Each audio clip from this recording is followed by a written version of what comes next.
Hey, Russ here. Welcome back to the shop.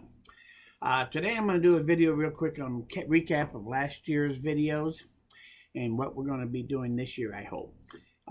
This one's running a little late.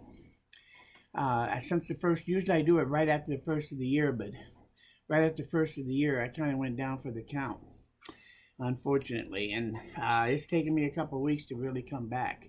So, I plan on being back up to speed here now, it looks like. I'm feeling much better. So let's get rolling. We're going to start with this one here, and then we'll talk about what we're going to do. First, last year, nothing really exciting. I did 63 videos, which is a little lower than usual, which surprised me. But it was a pretty fairly good year. My subscribers almost doubled, and I think that the lockdown had a little to do with that increase coming when it did.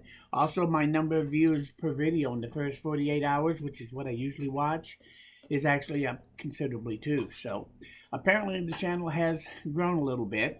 But I will tell you that I am still always trying to answer any question that you guys have. If you have a question of any kind, I always try to answer them, and I will continue to do that. That's what I do. I don't like these channels that never answer your questions. It just drives me crazy.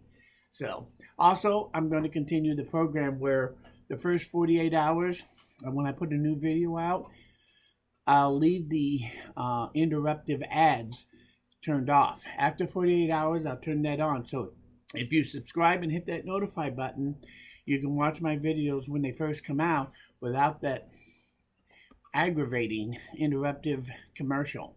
So I think we are going to continue doing that too. I think that's about it. Well, last year, the only other thing I want to say about the recap is probably what I would call my favorite video, which happens to be the one that seemed to have gotten the most views coming out of the gate. And that was my stick video. If you hadn't seen that, stick video, 5-minute wood hinges. If you want to take a look at that one, it's actually, like I said, it's very useful video in a shop. Learn how to make some simple hinges if you need to hinge something. So if you haven't seen it, I'll try to remember to leave a link to it in the description, but it's called Stick Hinges, the 5-minute wood hinge. So you might want to check it out if you haven't already. As far as this year, there's a lot of things I want to do. First and foremost, I'm in the middle of doing a video series on making the easiest box there is to make. And I'm up to part 3, where I'm going to assemble that box and then cut the lid loose. And I'll do that here. That should be my next video, quite honestly. I would have done that now, except this one really was overdue, this recap.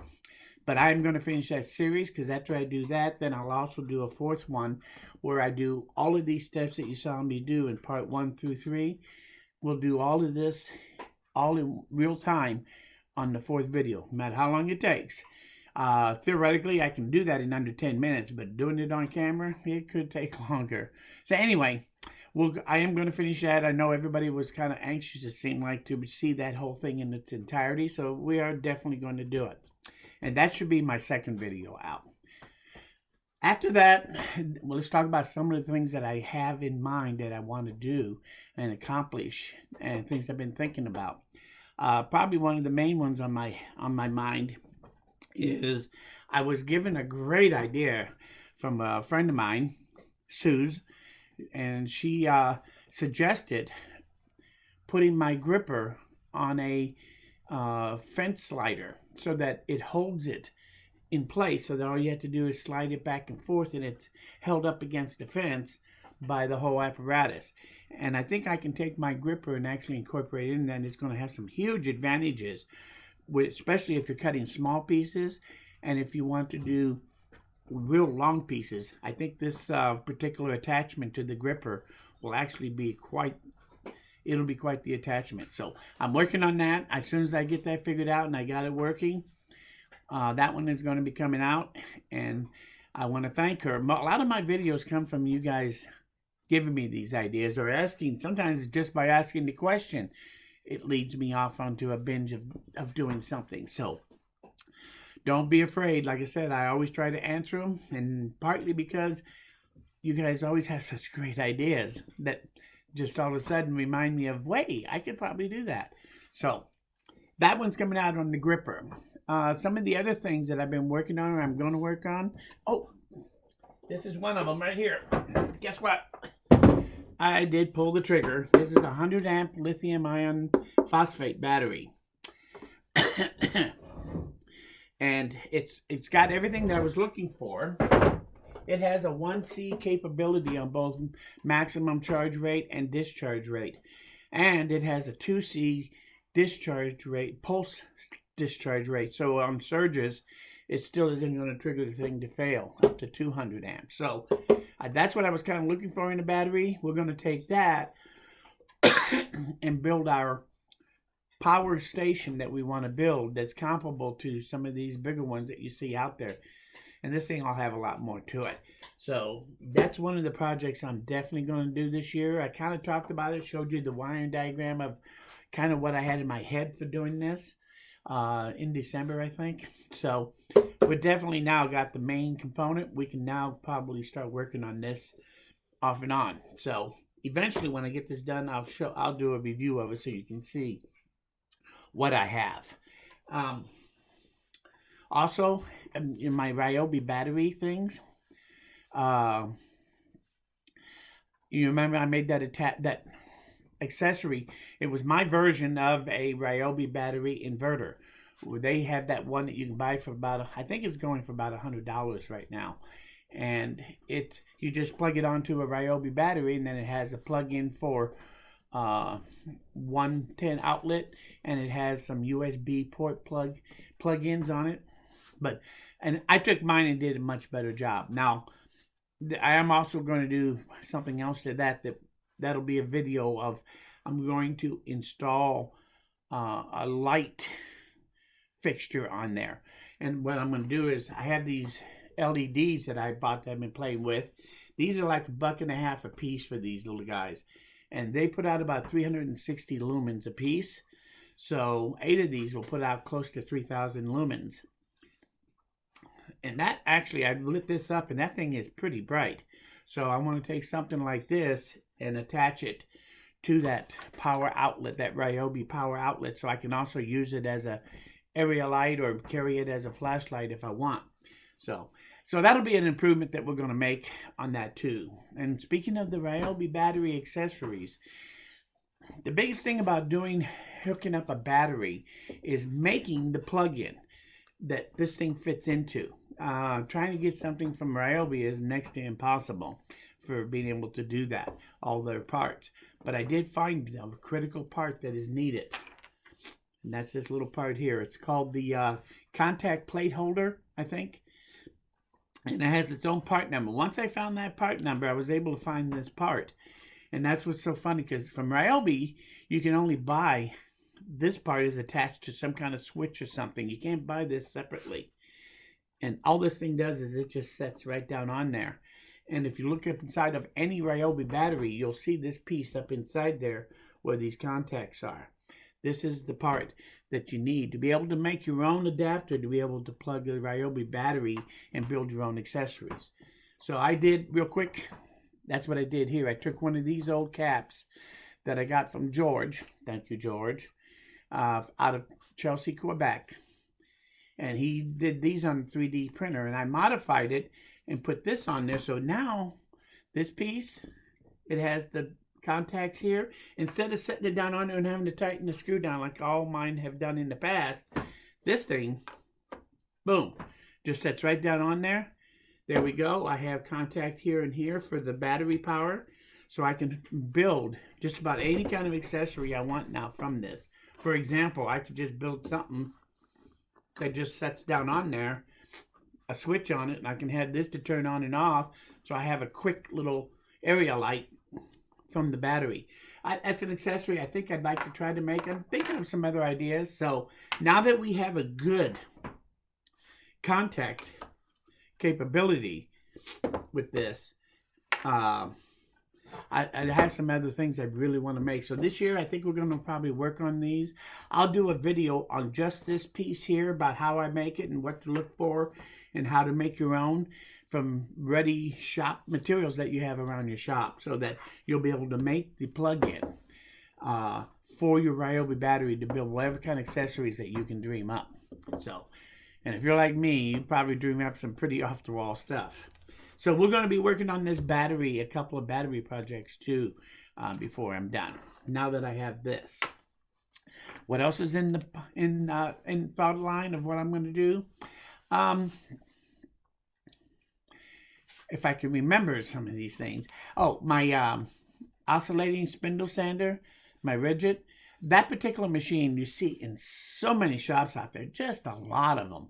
And I really like that machine. I used it in my last video where I used that instead of a shooting board to be able to true up joints before I make a joint. And you can true it up using that machine pretty easy, just like you could on a shooting board. And so hopefully you now figured out how to do that. Also, I want to take and make a thickness sander, so I can actually take small pieces and get them dimensionally thickness-wise using this machine. And I also want to make a circle sanding jig. So stay tuned. This year I'm hoping to make those two accessories for my Ridgit oscillating sander. And maybe you'll give you some ideas to how to do yours. Even if you're doing just a belt sander, a lot of these things you'll see me do, you'll be able to make those same accessories on using a belt sander for the base of what you're going to do instead of that sander. So anyway, I have two projects on there I want to do. I also want to get my other wall, my other shelf up on the other side of my miter station. I haven't done that, but again, last year I haven't been able to go. I've been quarantined, so I haven't been able to go and buy supplies like plywood, sheets of plywood. And until I can't really finish that project. So as soon as I can do that, I hope to get that in there and try to do some of the things I want to do on my OSB wall to make it what I originally had envisioned to begin with. So speaking of the plywood sheets, my plywood panel saw project, I was doing a series on where I hooking it up to the table saw, and I will finish that. I have some nice improvements I made, and I have some other ideas about how to utilize that power panel saw setup, whether you're doing it on the garage door or on hooking it up in front of your table saw. You'll be able to have some other things you'll do, and I have a couple of accessories in mind for it. So we're going to be doing some things on the panel saw too, as soon as I can get more plywood in. So anyway, that's a project I want to get done this year too. It seems like there's a lot there. One of the projects I didn't do last year that I thought I was going to do, and I'm putting it back on the list this year, is I want to make a table saw sled for both my dado stack table saw and my regular table saw. I think it's time to make a really nice table saw sled to do a lot of the things that I like to do, because my table saws are the place I go to most. Excuse me.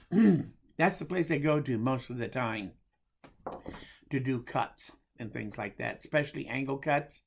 It's nice to have those attachments to be able to do those easily. So I have some really cool ideas that I've accumulated from many other table saw sleds that I've seen out there to make mine. So stay tuned. We're going to make an OTB table saw sled. I can't think of anything else I'm going to do. I'm sure there's a couple of things I have in mind that I forgot to mention. Oh, I am going to also, if all of this, I get this all done, I'm really going. The other thing I'd really like to do is put together a really good bandsaw box series.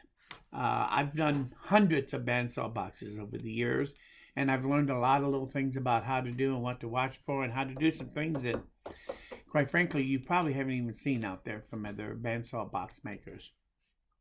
So I may put a series together like that, like I did for the, like I'm doing for this box, the easy box that I'm making now.